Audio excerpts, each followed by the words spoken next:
सर्वप्रथम हम लोग आनंद और बुलंद आवाज में गुरु महाराज जी की जय जयकार करें। श्री सद्गुरु महाराज की जय। ज्ञान धूपम मनः पुष्पम पंचेन्द्रिय हुताशनम क्षमा जप समाधिश्च नमः देव निरंजनम अखंडमंडलाकारं व्यापतं येन चराचरं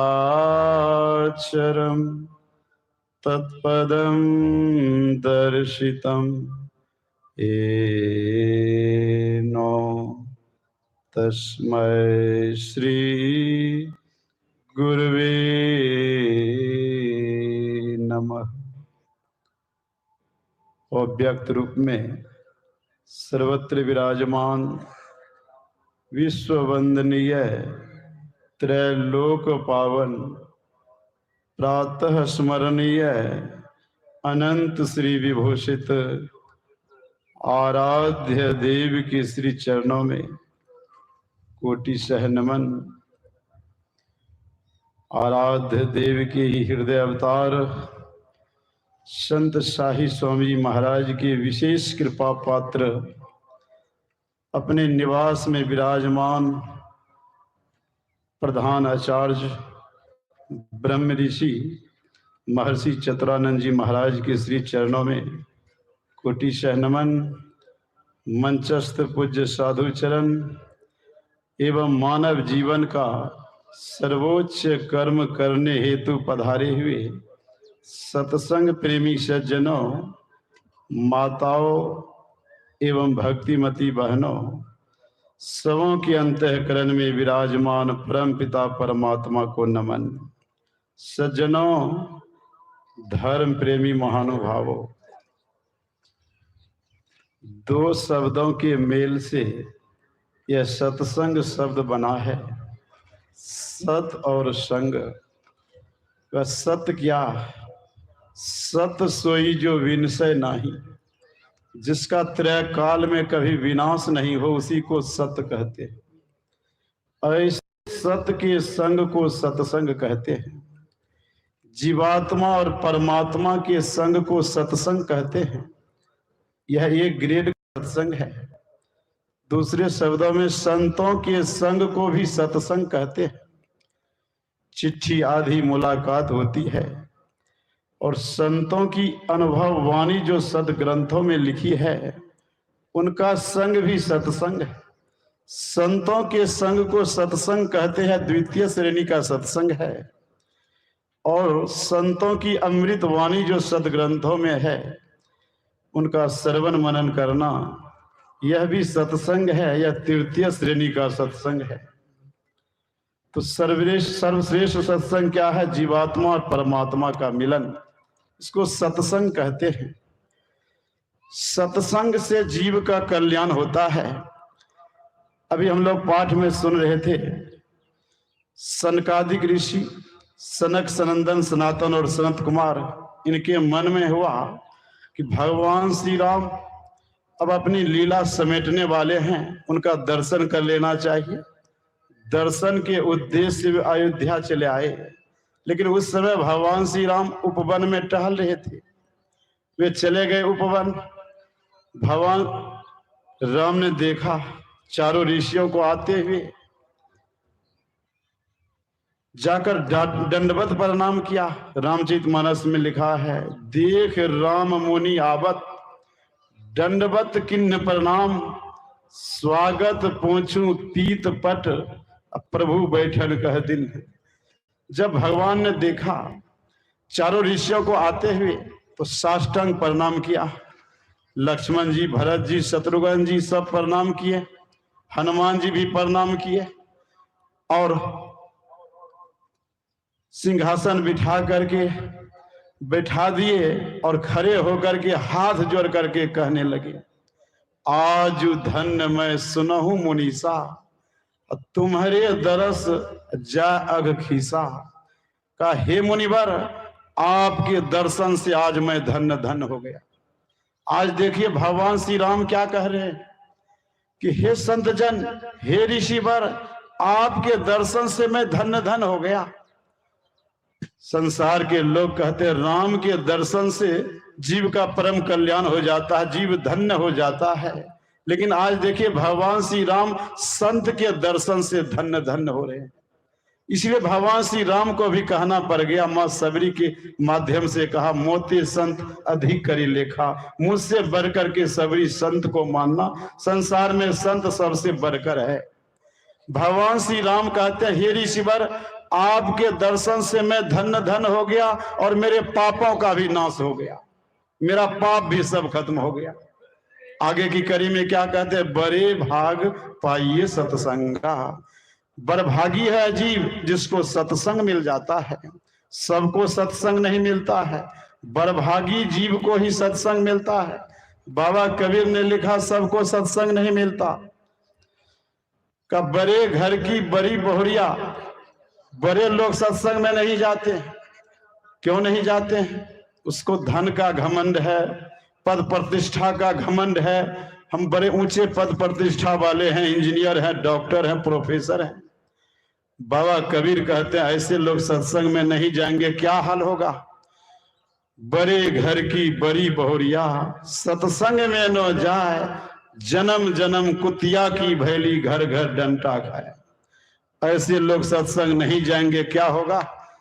कामनी पर्दे रहे सुने न गुरुमुख बात, गली गली भूकत फिरे फिरे उघारेगा। मानव का शरीर प्राप्त करके अगर आप सत्संग नहीं जाएंगे, क्या होगा। मानव का शरीर जब आप छोड़ देंगे, त्याग कर देंगे, तो कुत्ता कुतिया का शरीर मिलेगा, उघारे देह चलना पड़ेगा।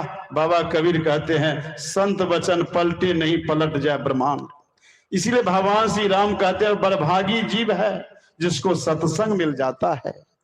लेकिन यह सत्संग कौन सा सत्संग। रामचरितमानस के बाल कांड में हम लोग बराबर सुनते हैं, पढ़ते हैं, सब ही सुलभ सब दिन सब देशा, सेवत सादर समन कलेसा। कहा सत्संग सबको सब दिन सभी देशों में आसानी से मिलता है। और रामचरितमानस के उत्तर कांड में भगवान ने स्वयं कहा, सत्संगति दुर्लभ संसारा। वहां पर कहा सत्संग का मिलना दुर्लभ है। और बालकांड में क्या कहते हैं गोस्वामी जी, सत्संग का मिलना सुलभ है। और उत्तरकांड में कहते हैं सत्संग का मिलना दुर्लभ है। एक ही राइटर हैं, एक ही कवि हैं, एक जगह कहते हैं सत्संग का मिलना सुलभ है, सब दिन सभी देशों में आसानी से मिल जाता है। लेकिन वही राइटर, वही कवि कहते हैं उत्तरकांड में सत्संग का मिलना दुर्लभ है। भगवान श्री राम के मुख से कहलवाते हैं। यह दुर्लभ और सुलभ क्या है। तो यह सुलभ सत्संग, बाहरी सत्संग को ही सुलभ सत्संग कहा गया है। अभी जहां पर हम लोग बैठे हुए बाहरी सत्संग है, यह सुलभ सत्संग है। सबको सब दिन सभी देशों में आसानी से मिल जाता है। लेकिन जब तक इस सुलभ सत्संग में नहीं जाएंगे, तब तक दुर्लभ सत्संग नहीं मिलेगा। वह दुर्लभ सत्संग क्या है। दुर्लभ सत्संग वह है जब सुलभ सत्संग में जाएंगे, बाहरी सत्संग में जाएंगे, संतों की वाणी को सुनेंगे, समझेंगे।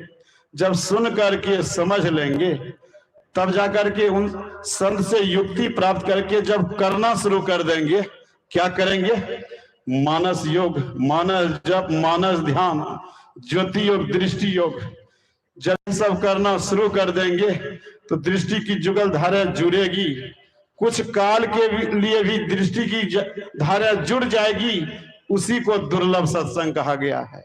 कुछ काल के लिए भी अंदर में यह दृष्टि की दोनों धारा जुड़ गई, उसी सत्संग को भगवान श्री राम ने दुर्लभ सत्संग कहा। लेकिन गोस्वामी जी कहते हैं जब तक सुलभ सत्संग में जाकर के संत वाणी को सुनेंगे, समझेंगे नहीं, तो करेंगे क्या। इसलिए सुलभ सत्संग में जाना होगा, बाहरी सत्संग में जाना होगा। इसका आदर सम्मान करने से, गोस्वामी जी यह भी लिखते हैं, इस सुलभ सत्संग का सम्मान करने से, सेवत सादर आदर पूर्वक इसका सम्मान करने से वह जीव संपूर्ण कलेशों से मुक्त हो जाता है। लेकिन इसका सम्मान करेंगे तब तो, इसका अपमान करने से कल्याण नहीं होगा। ये बाहरी सत्संग का भी सम्मान करना होगा। बाहरी सत्संग का जब तक सम्मान नहीं करेंगे तो आंतरिक सत्संग नहीं होगा, दुर्लभ सत्संग वह नहीं मिल सकेगा। इसलिए गोस्वामी जी कहते हैं बाहरी सत्संग का सम्मान कीजिए, जब तक यह सत्संग नहीं कीजिएगा कल्याण नहीं होगा। श्रीमद् भागवत महापुराण में है, भगवान श्री राम ने उद्धव जी से कहा, दुनिया के लोग क्या करते हैं। महापुराण में है, भगवान श्री राम ने उद्धव जी से कहा, दुनिया के लोग क्या करते हैं, मेरा दर्शन करने के लिए, मेरा दर्शन करने के लिए दुनिया के लोग बहुत सा उपाय करते हैं, बहुत प्रकार का योग करते हैं और सांख्य योग का अनुशीलन करते हैं, स्वाध्याय करते हैं, तपस्या करते हैं, यज्ञ करते हैं, व्रत करते हैं, यम नियम का पालन करते हैं। लेकिन हे उद्धव जी, इन सब संसाधनों के ऐसा करने से उसको मेरा दर्शन नहीं हो सकता। नो रोधयति मा योगो न सांख्य धर्म एव च न स्वाध्यायस तपस्त्यागो निष्ठा पूर्तम न दक्षिणा व्रतानि यज्ञ छंदांसी तीर्थानि नियमायमाः। उद्धव जी ने कहा, हे भगवान, जब ऐसे योगियों के बस में आप नहीं होते हैं, ऐसे योगियों को दर्शन नहीं देते हैं, सांख्य धर्म का पालन करने वाले ऐसे लोगों को दर्शन नहीं देते हैं, बहुत प्रकार के स्वाध्याय करने वाले को भी दर्शन नहीं देते हैं। बहुत लोग स्वाध्याय करते हैं, रामायण का स्वाध्याय, महाभारत का स्वाध्याय का, ऐसे स्वाध्याय करने वालों को भी मैं दर्शन नहीं देता।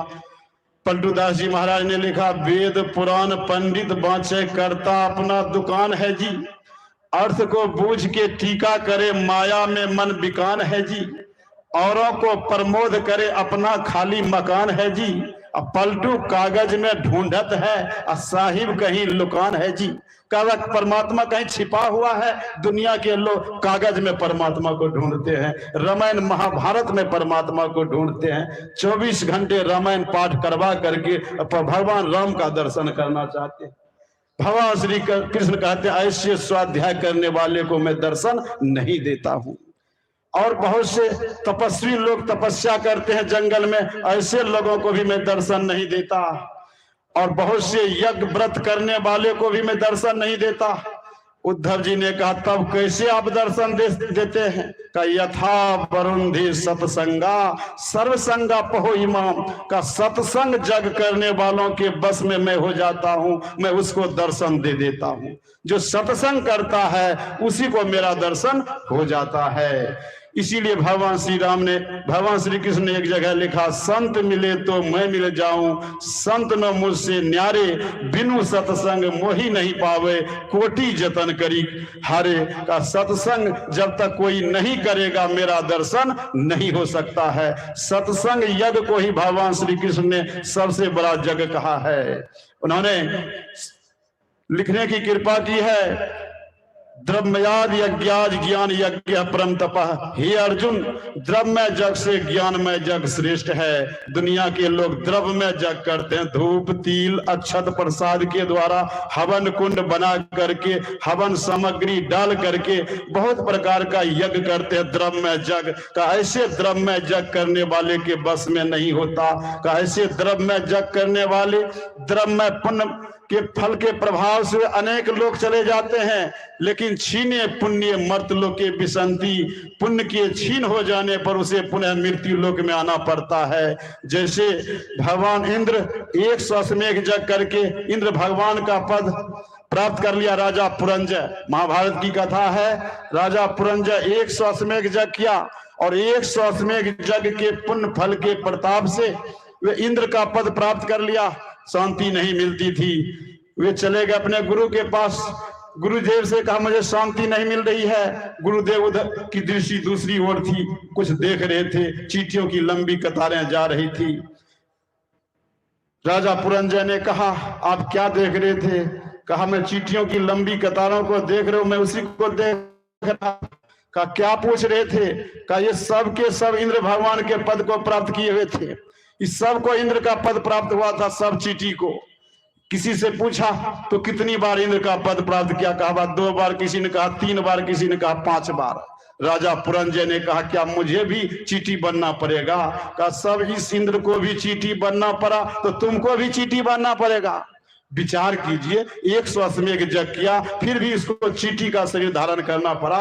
और ब्रह्मा जी जो 1000 अश्वमेध यज्ञ करते हैं, ब्रह्मा जी का पद प्राप्त हो जाता है, लेकिन पुण्य के छीन हो जाने पर उसे कीटाणु बनना पड़ता है। हम लोग वाल्मीकि रामायण में बराबर पढ़ते हैं, भगवान श्री राम के दरबार के सामने में कुत्ता बैठा हुआ था, छींक दिया। हनुमान जी के पूछने पर कहा कुत्ता ने जो छींका है ये कीटाणु निकला है, या कीटाणु अभी अभी ब्रह्मा जी के शरीर में था और पुण्य का क्षय हो गया और कीटाणु बन गया। विचार कीजिए, ये द्रव्यमय यज्ञ करने से लाभ नहीं होगा, लेकिन भगवान श्री कृष्ण ने कहा जो ज्ञानमय यज्ञ करता है, जो ज्ञानमय यज्ञ के माध्यम से योग का आरंभ कर दिया है, उस जीव का परम कल्याण हो जाता है। अगर वह योग भ्रष्ट भी बीच में हो जाता है, शरीर त्याग करने के बाद वह स्वर्ग के विशाल सुखों को भोगता है और पुनः उसे मनुष्य का शरीर मिलता है, बार बार मनुष्य का शरीर मिलता है और एक दिन वह परम मोक्ष को प्राप्त कर लेता है। इसीलिए कहा प्राप्त पुण्य कृताम लोकान सित्वा शाश्वती समा सूची नाम श्रीमताम गेहे योग भ्रष्टो भी जायते अथवा योगी नामेव कुले भवती धीमताम इत्तद्धि दुर्लभतरम लोके जन्म यदि दृश्यम। इसलिए हम लोगों को चाहिए कि यह ज्ञानमय जग सत्संग जग है, सच्चे संत सदगुरु से युक्ति जान करके मानस जप मानस ध्यान दृष्टि साधन की क्रिया करें। इन सब साधनों के द्वारा अपने अंदर में प्रकाश होगा, वहां पर शब्द मिलेगा, शब्द की धार को पकड़कर निशब्दम परम पद में गमन हो जाएगा और जीव का परम कल्याण हो जाएगा। इस सत्य को उस सत्य में मिला देंगे, सत्संग हो जाएगा, जीव का परम कल्याण हो जाएगा। श्री सदगुरु महाराज की जय। श्री सदगुरु महाराज की जय।